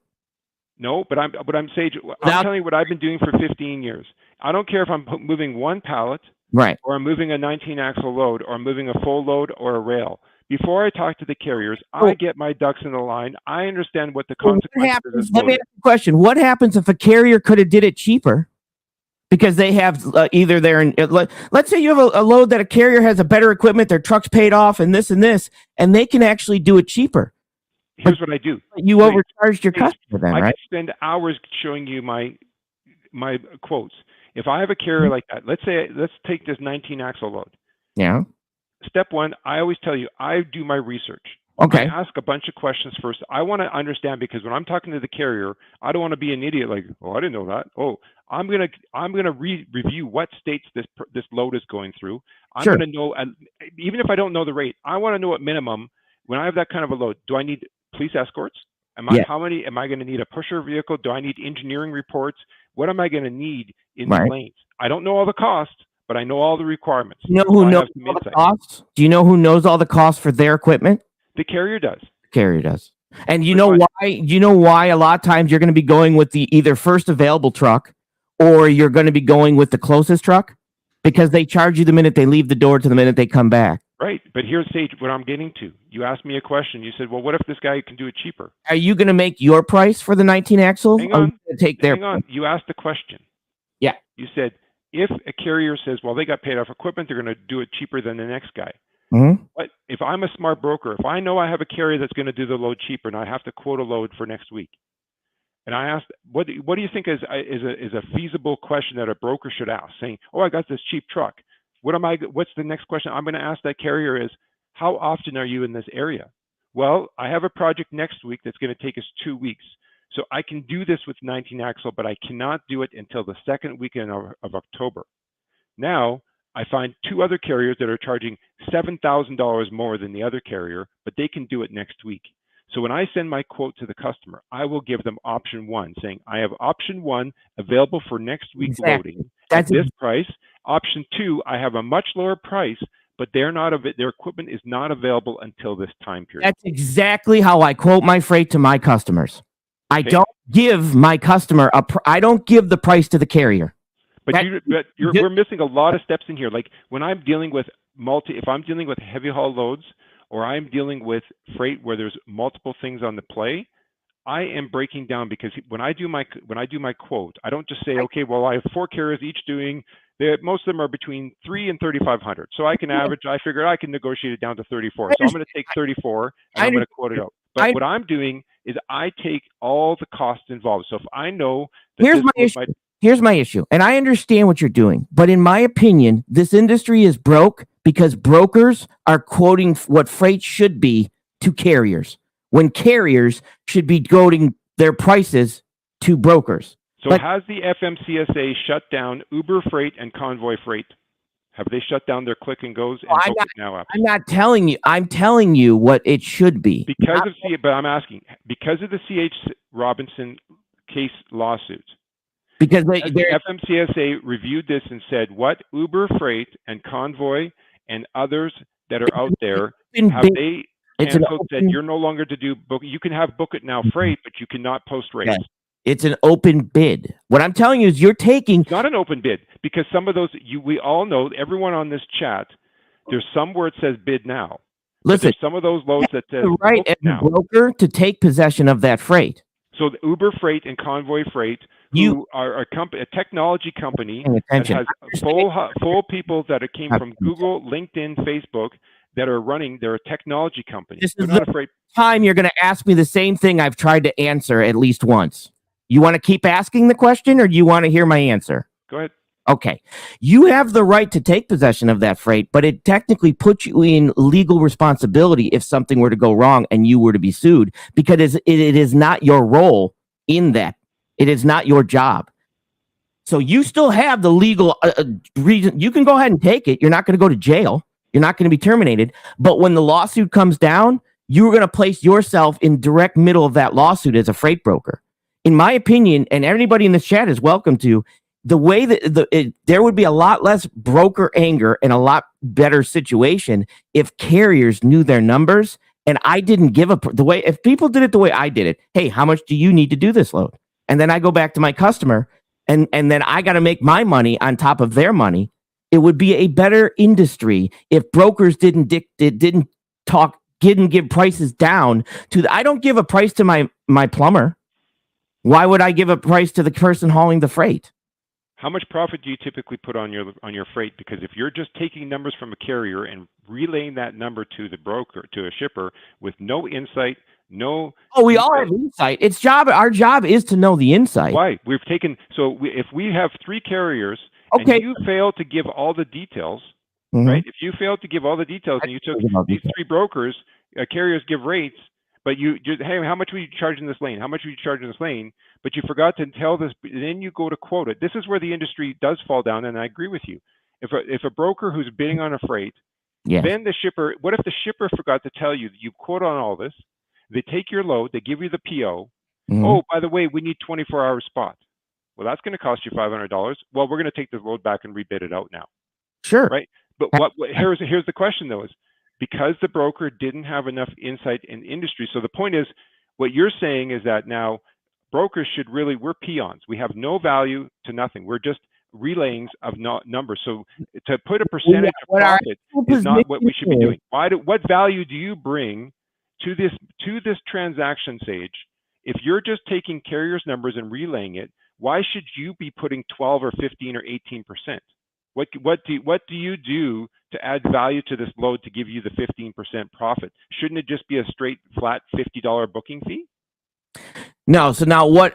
Hang on. Why? Why is that? I don't know. You're going to let me finish? Because when I go to say something, you cut me off every single time.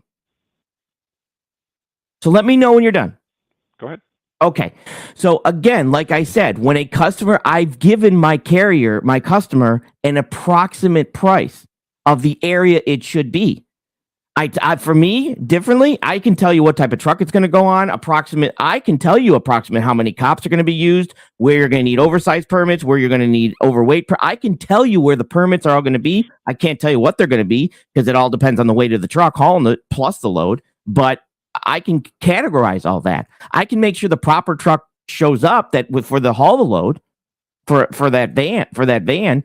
But this is exactly it. The issue is that when it's a van load and it's you tell me at this point, when it's a van load and all the tracking's being done by GPS and the broker's getting further and further away from it, what value does that technically have is the verification that the carrier has the proper stuff that it has. I'm just being honest with you. I'm just being completely honest with you. I'm just telling you the truth. Technically, brokers feel they have a hell of a lot more authority and power than they actually do.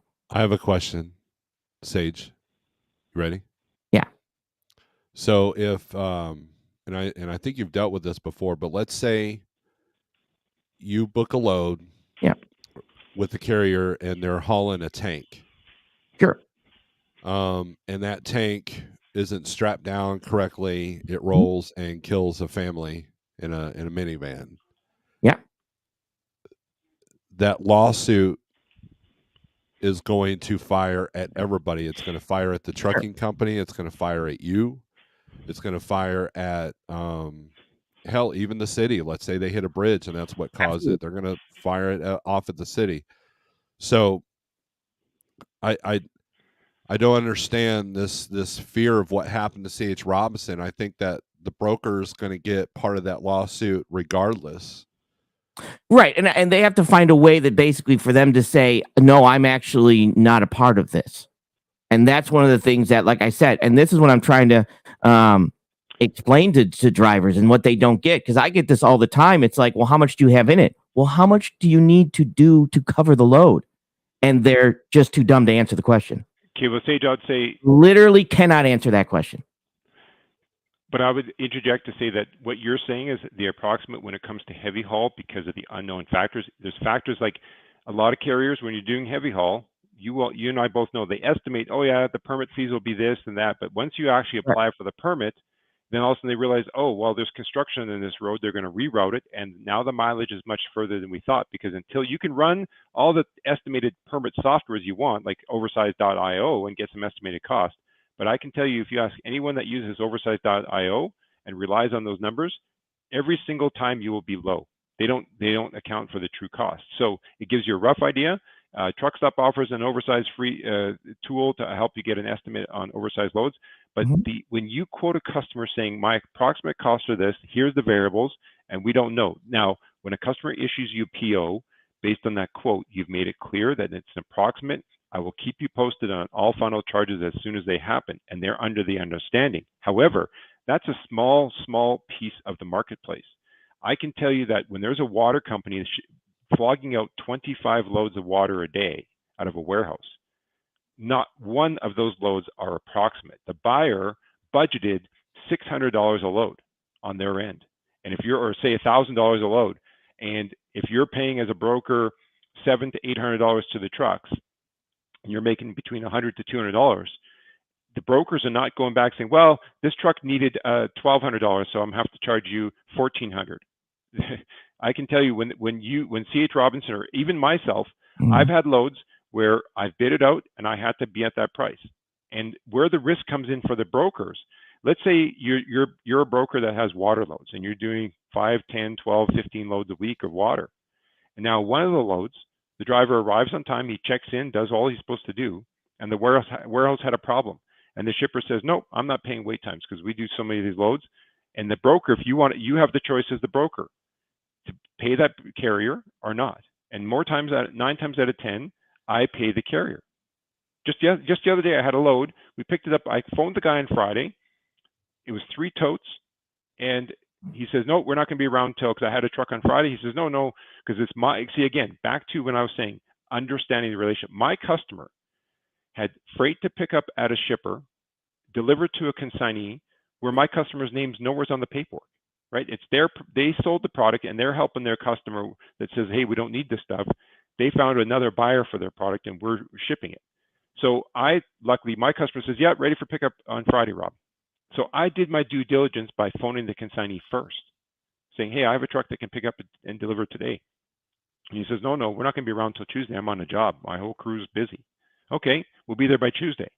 So he said, you can deliver Tuesday to Friday next week. So Tuesday morning, I book up the truck. Driver calls me, picks up 8 o'clock in the morning. She's on her way. I phone the guy. Well, we're not going to be there until at least the next day. We're at a job. I thought you were going to call me. Well, you told me you're available starting Tuesday to Friday. So we laid over the driver. I paid $250 to the layover to the driver, and I never upsold that. I paid that exact dollars. In fact, I even sent a screenshot to the carrier to prove that I'm not making much money on this. So the guy, again, we had some miscommunications on this one. Next morning, she goes to deliver at 8. No one's there. He says, oh, I thought you were calling me back. I said, well, I thought we were under the impression that, he says, I'll be back in Edmonton. I'll be back now into Calgary for 8 o'clock. So long story short, finally delivers at 1 o'clock. And I tried to pay the driver extra wait times because they had to wait from 9 o'clock to 1. And the carrier, when I showed them, I said, look, I'm not overcharging on this load. I showed them the screenshot of what I'm charging the customer. I showed them that I did not upcharge the layover fee, and I added this in there. And I was making like under 10%, like 8.5%. And they said, don't worry about it. We're not going to charge you the wait time. So my point is that brokers do have the risk in certain loads, because when you bid on a PO and you bid $1,000 load for the next 20 loads, when things happen outside of the norm, that's why brokers sometimes try to make $300 or $400 on a load, and then there'll be other loads of that 20 loads of the PO, they're going to lose $200. And at the end of the day, they hope that they average out those. You're dealing with heavy haul is a completely different game than dealing with a distribution center where there's a buyer who's bid on. Look, I've driven as a truck driver picking up, and I still knew my numbers. I know, but the problem is, what I'm saying is that, Steve, let's ask Steve this question, and the chat can bring this in. Of all the dry van and reefer freight that you've booked in the last week, right, has any of them been approximate rates where you finalize the rate after the load was done to determine what the final charges would be? Say that again. So of the loads that you booked, mm-hmm. was any of it negotiated with the broker as being approximate costs? And then after the load delivered, you finalize the costing based on what the job actually required? No, you book the load, and I base the rate that I quote for what I need or what I want, and it covers what I need, and I took everything into consideration. But there was no hanging element with the broker agreed upon on the rate confirmation that the base rate is X dollars. Like detention? Detention would be a variable, but only if it's negotiated, because that's the thing. It all depends on negotiations of that piece. Right. I did have a load that was I had to come back and get more money because the broker didn't have the proper delivery time, so therefore we had to sit on the load. Yep. So is that what you're talking about, Rob? Well, so now my question would be: was that a broker communication error on their end, or was it the shipper didn't provide it? So where I'm saying with this Sage is that there's a time like that when, let's say, the broker did screw up and realized, hey, I forgot to give the driver the right times, or I gave the driver, I keyed in, like say there's a company that they have 10 branches for, and the carrier mistakenly entered the load confirmation to another branch 50 miles up the road. Was not the customer's fault. The carrier says, hey, I'm here. They said this is for this other facility. Oh, shoot, you're right. It is. So the driver's got to go there, and maybe he had a reload out of that city. So he says, well, it's 50 miles out, and I need 50 miles, so I need to get paid. I need to get paid 100 miles extra, right? So I need to get paid 100 miles extra. That's all going to be on the broker, not on the shipper. Because if the shipper's email was clear, here, the broker has risk in that. Their administrative errors can put risk to the broker. I could be wrong on that, but that's my perception. Quick question too. Steve, if you had to basically tell them your price for the load, how many times do you go to your customer and you tell your customer, hey, how much do you have in this load? I don't, but they'll tell me. In other words, like a direct customer. Or Rob, how many times do you go to your customer and you go to every one of your customers and say, hey, how much do you have in this load? No. Why? They never tell me that. Why? They expect me to give them the insight. So shouldn't you expect the driver to do the same thing? You're now the customer to them technically. But okay, I agree with you. But let's ask this question then. Yeah. To that point, if the shipper doesn't know the cost because maybe it's going to some new job, new lane that they've never done. How? Okay. But hang on. Let me just quickly ask, then I'll let you answer. Very, very rare that the shipper doesn't know a cost of bottled water to go to a distribution plant. So let's pretend once the shipper doesn't know, they've learned what it should be, and now they know because they push out 1,000 loads a month. So let's go with you're going with two different things here. You're going with a spot market price that might happen once in a while, and then you're also going with bottled water that happens every day. So bottled water happens every day that goes to the same distribution center that the shipper does know what it would cost to move. At some point, shouldn't the carrier come to you and tell you how much you're supposed to move it for? Because I don't go to my customer and say, hey, how much do you got in this load? How much do you have in the bank? How much do you have in your credit cards? So at some point, I want the carrier, the person that wants to do the job, I don't want to go to them and tell them how much I'm paying for this. I want them to tell me how much they can do it for. And I think until truck drivers start to figure how to do that, they're going to be stuck in the same cycle. I think they are doing that, Sage, because how many times what does Steve and other channels talk about? Well, you see a load posted for 1,000 and you tell them I need 1,500. What if Steve, let me ask a question. If a load didn't have a price posted, do you call on it? Yeah. And then at that point, what do? You ask how much they have in the load? No, but what a lot of brokers do is like I'll we'll use 1,500 as an example. Sure. I'll call in a load with no loads, right? No money, right? No money on it, and they'll say, let's say the 30-day on that's like 1,200. I go, well, I'd like to be around 15. Like, oh, well, I can only do 1,000, and that's all we got in it. I had literally one broker tell me is like, I'm losing $10 on this deal, and that's a negotiation tactic that they use. Sure. And then let's say I don't do that load, and then 3 hours later, when that load desperately has to move, now all of a sudden that $300 that they didn't want to put up is there now. So that's a tactic that brokers use, is they want to make you feel bad for taking their profit away. Sure. So there are brokers that will tell, and we don't know if it's legit. I can see a send. I can see what rates are going for on the broker side. So right. I think now, I don't like if a customer gives me that spot rate, right, that we haven't moved before, that it's that situation. Now, if my customer comes to me and says, hey, I have another one of these loads that went from here to here that we did last month. We still in the same area?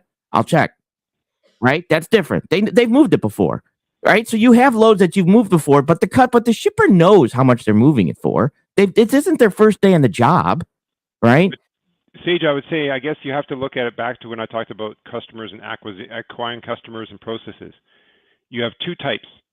I'm just also going to prove a point here that it's interesting, but so the summary is this. You got some shippers that are booking 10 loads today, the 16th for next week, or they're 2 weeks from now. So the brokers are bidding on that PO to get a price. Like you said, they're coming up with an idea whether they're using DAT averages. Because hang on, when you say that carriers are supposed to determine the rates, but yet brokers are using lane averages from some load board to determine a rate, which is below what the actual drivers need to do it to stay profitable, that's where we run into one issue.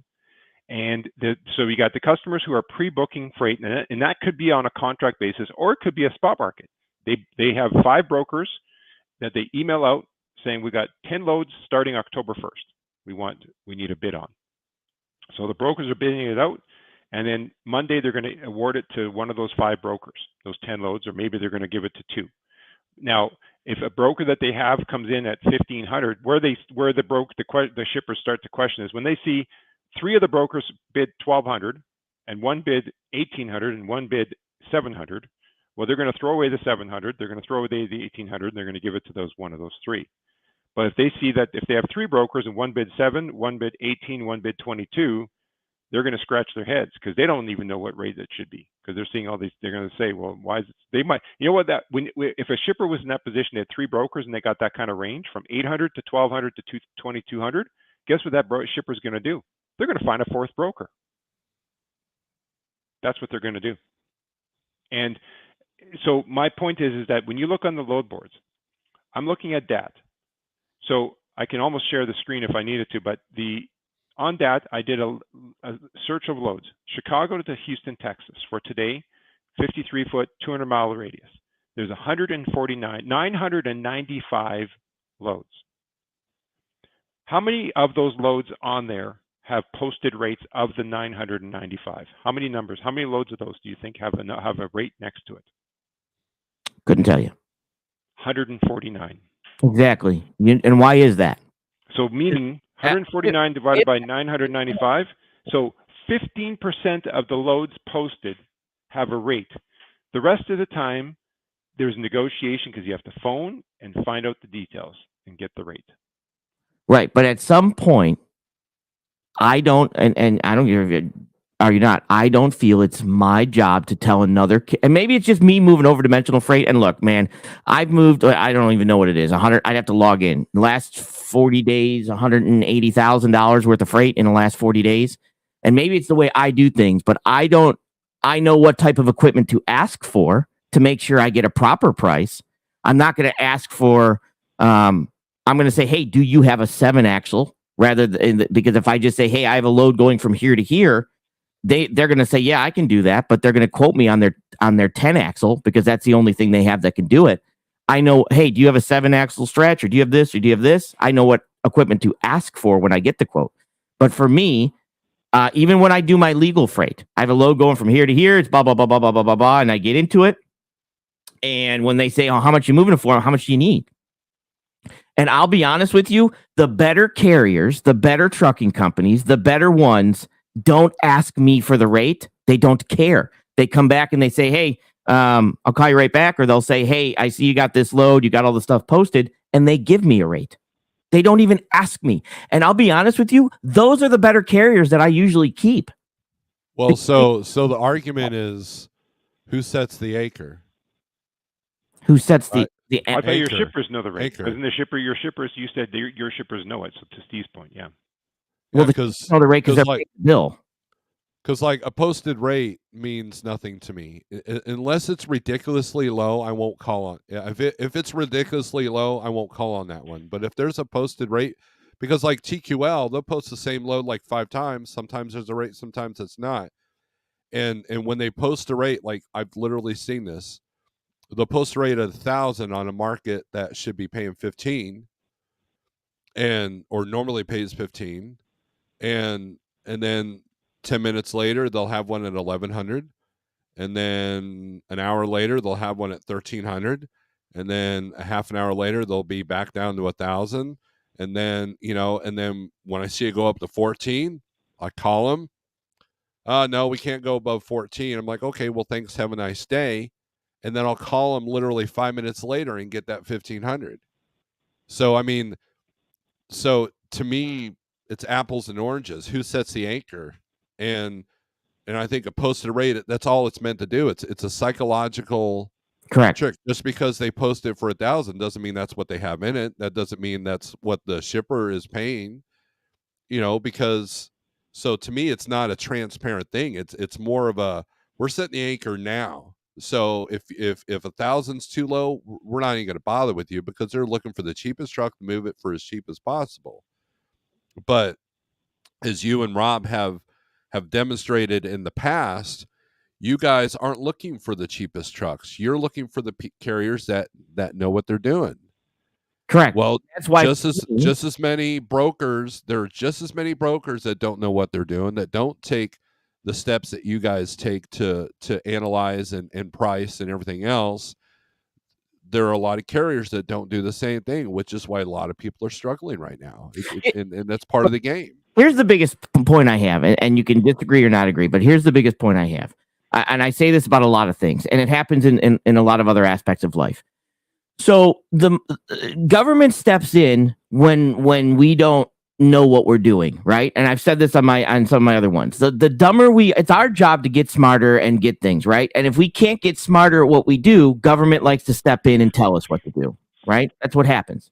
So as long as carriers keep asking how much money I'm paying on the load, like I said, I've had this all the time where I've hung up on guys. Hey, how much you? And when I said, how much you looking to move? How much do you need to move this load? And they're like, well, how much you got in it? Click. I'll move on. Well, that's understandable. I've never asked that. I've never asked what the only time that I know, quote unquote, that the broker has into it is when they tell me, because it's a negotiation tactic. They want you to feel bad that you're asking $1,000 over the 30 days. What I'm saying is I could post a load right now. You know what I'll do someday? I will post a load and I will record the entire thing. And I will let everybody hear the ridiculous of, maybe not the drivers here is what I'm saying, but the ridiculous of the mass amount of drivers out there that have absolutely no idea. No idea. I mean, can't even give me a number. I would feel better if drivers gave me a number. Like, I don't know. What do you got in it? No. What do you need to move it? I don't know. Like, what's it going for? Like, what's it? Just seriously, you don't know your numbers. You don't know what you need to make a profit. That's how bad it is out here. I hate posting my legal freight. I hate posting my legal freight. Hate it. Sage, to your point, I agree that the brokers, as far as them setting the rates, is an issue in the industry. But at the same token, though, to the C.H. Robinson case, which I said I have hang on. Just trucking with T-Bone. If you don't know the numbers and how much that to move the load, who's the professional? Me, the guy that hangs up, or the guy that doesn't know his numbers? That's my point.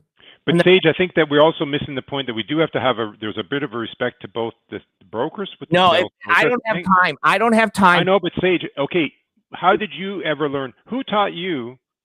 Not a broker. Who taught me how to do Who math? taught you about lane rates? Who taught you about lane rates?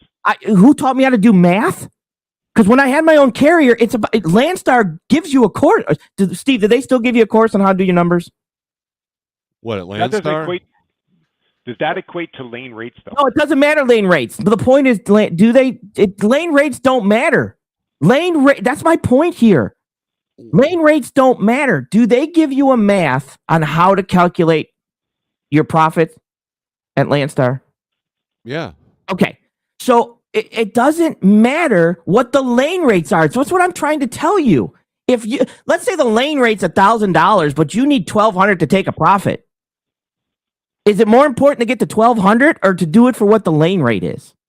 Well, yeah, but you also got to know, like, if you go to Miami, you ain't going to get $250 coming out of Miami going to New York. So you need to know how much you need to go. You need to know your profit to figure it out, don't you? I know, but Sage, to that point though, if you know you need 250, if you've done all the math perfect, your numbers are solid, and you say for me to run my truck, every time I move my truck, I need 250 a mile.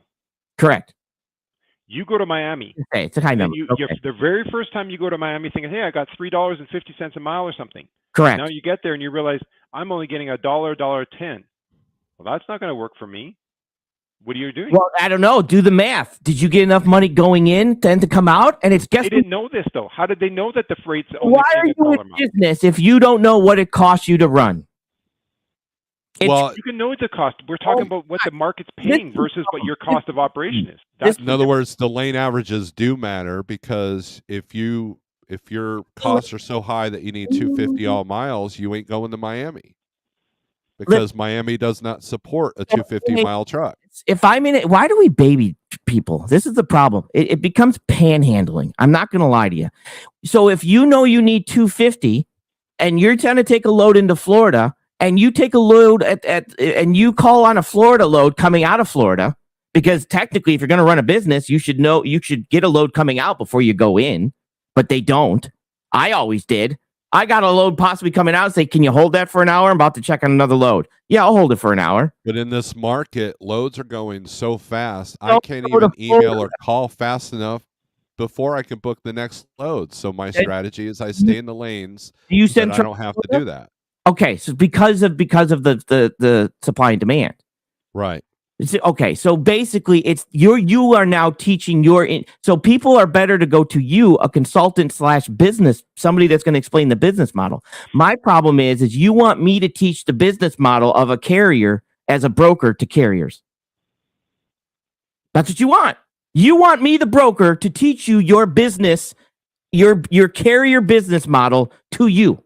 Shouldn't that be your job? But I guess but hang on though, Sage. If we know that if carriers are the ones setting the market rates based on their profit and cost to operate, hang on. Why in over 20 years has the Florida market never changed? It has changed. Florida market does change. Not how many times have you gotten $3 a mile out of Florida from me? You do know that produce season with reefers, Florida market changes, right? Compared to I'll agree with that. So the market does change if you know the industry. But if you're a dry van carrier, it's generally the know market that it's changes. Right? Even during the reefer season, the van market comes up because there's less equipment down there, because most of it's reefer. So the market does change. You go down into Florida during produce season when there's less equipment and people are switching over to reefer trailers and leaving their vans. You will get better rates out of there. Yeah, but then they stop paying going into there. California is a perfect example of that. You know, you can make $5,000 going into California, but when everybody was getting $10,000 out, now you're lucky to get $150 to go into California. I'm kind of confused on why I'm telling people that it is up to the business owner to know how to run their business and the amount of money that they need for their business. And I get arguments. It's almost scary. We're not saying that, Sage. What we're saying is, okay, if you have that premise, which I agree with you wholheartedly, but it's not. I don't believe. So my point is I don't believe it's your. If everybody, everybody bitches about that. Well, the dashboard says this and this says this. How much do you need to earn a profit? But everybody look, I got carriers that don't give a shit about the dashboard. They don't care. They don't care about. They say, look, this load's going to cost me this much, and this is what I'm going. This is my fee. They don't care. Okay, what if a broker now, okay, taking that premise, you got a broker who's got the shipper, their customer. This broker bid on a load thinking they bid a fair number, however they came up with that number to bid on it. They called 3 carriers. They all said this now all of a sudden. So they have a load. Yeah. They've gone through 20 carriers saying, I need this, I need this, I need this. And the shipper says to this broker, well, we've been here for over 15 years. We've been moving it for this price. We're not paying that we're not paying that rate. What's the market going to do? Then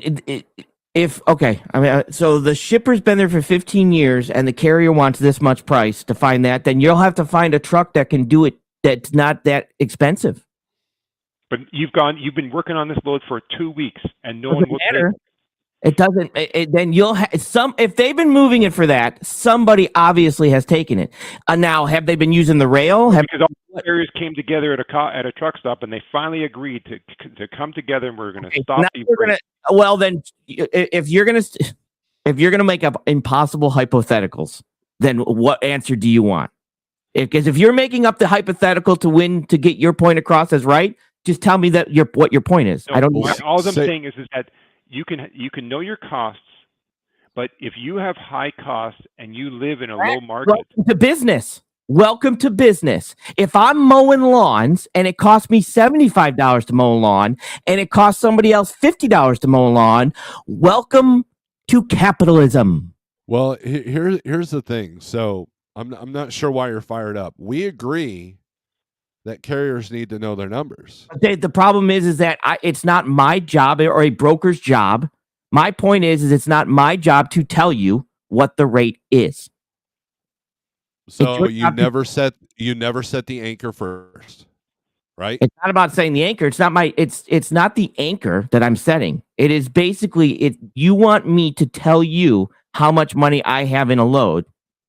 Most drivers. I've been booking my own loads since 2014. I have never once asked the broker how much they have. Well, then I'll tell you what. I will literally do a day when I've got some fall off rate coming. I will literally let you listen into my phone calls when I post a load. Every single one of them will say how much you got in it, how much you moving this for, how much you got. Again, it goes back to what I've said in the past. Brokers are using that against us. Yes. And what I'm trying to say is stop it. So now they're assuming that, hey, if a broker is going to sit there and give me a low number because they don't want me to take too much money, then now they're just going straight to that conversation. It's the same with you. And it's very frustrating to you, isn't it? And the same thing is, let's say I go to my customer and I got a carrier that can do it for $1,000, but the going rate is $1,200. But my carrier comes back and says, "Well, I can do that one for $1,000." What do I tell my customer? Do I overcharge my customer? Do I say no? Do I charge more money? Well, let me ask you this. Hang on that load and that load only, do I gouge my customer? Well, I mean, some do, some don't. So, but here's the deal. If you go to the customer and you say, "No, I can do this for $1,200," but then TQL comes in and says, "We can get it done for $800," because they got carriers that will do it. Now is the going rate was $1,200. I get a carrier that I've had this all the time. I do this all the time. I got guys that'll come to me for a price and they'll say, "Hey, I got a local run from Houston to Houston. If you ask an over-the-road driver how much that would cost, that would probably be $650. Let's use simple numbers, right?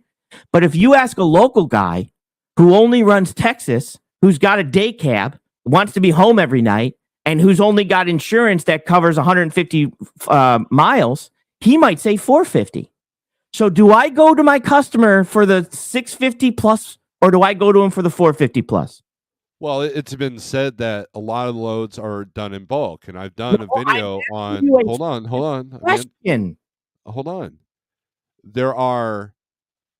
I did a batch of these Joplin to Rogers, and I mentioned that there were guys that were doing it for $350 a piece, and I was doing it for $550. So I'm asking a specific question.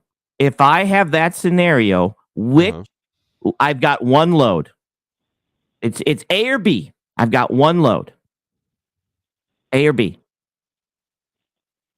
A, the more expensive one, or B, the cheaper one? Which one do I go to my customer for?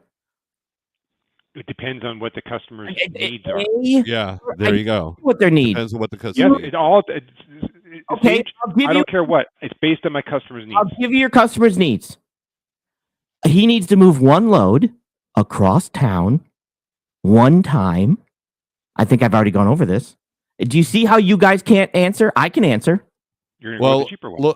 Look at T-Bone's question. So when someone asks you what you have in a load, you automatically assume they don't know the numbers. What took you guys so long to answer that? I answered it right away. No, you didn't. You said depends on your customer's needs, and I already told you customers. You didn't have to beat around the bush. You didn't have to count. You said he has to move it one time across the town. I answered. I said I'm going to go with the cheapest if they meet my safety requirements. Correct. But now you have two different carriers for two different prices. But so when you go to somebody and you say, well, it should cost this, are you factoring any of that stuff? Are you factoring a possibility of finding a day cab? Are you factoring the possibility of finding somebody that? No, you're not. But hang on, Sage, though. Again, I might be different, but before I've made that decision, I'm gonna, if my customer, for example, because I have several of these, where they ask me to say, we got product at this warehouse that needs to deliver to this warehouse. Before I make my decision on what kind of carrier is going to be there, I'm going to know my shipper and consignee, what's their hours, what are their loading times like, because all of that plays into a factor. The cheap guy may not, what's my history with them? If it's a load where the places are a little bit complicated to work with, I'm going to put, I might go with my more expensive carrier because of the fact that this warehouse is not super easy to work with. And it all depends on my history. On the more expensive one, if I have a history of 50, 100 loads with, all right, so then the cheap guys I've never met before, and he's called me out of the blue, and he's not set up with me, I'm going to go with the more expensive. So to give you a simple answer, I can't, and I won't. I'm sorry. They're both, you've worked with, they're both the same. They're absolutely the same. And the point of the matter is that if you are quoting your customer's freight based on what you think the equipment that's in the area, are you helping your customer or hurting your customer? And like it or not, it happens to me every single day almost. Because there are times where I will quote something on a low pro step deck instead of quoting it on an RGN stretch. Because I know it will go on a low pro step deck. And I win the bid. And I find the proper equipment to do the job. And I only quote that equipment. So I will find a carrier that has the proper equipment. I'm not going to look for a carrier that has an over the road when I can find a local carrier that runs a day cab and say, hey, how much for you to do this?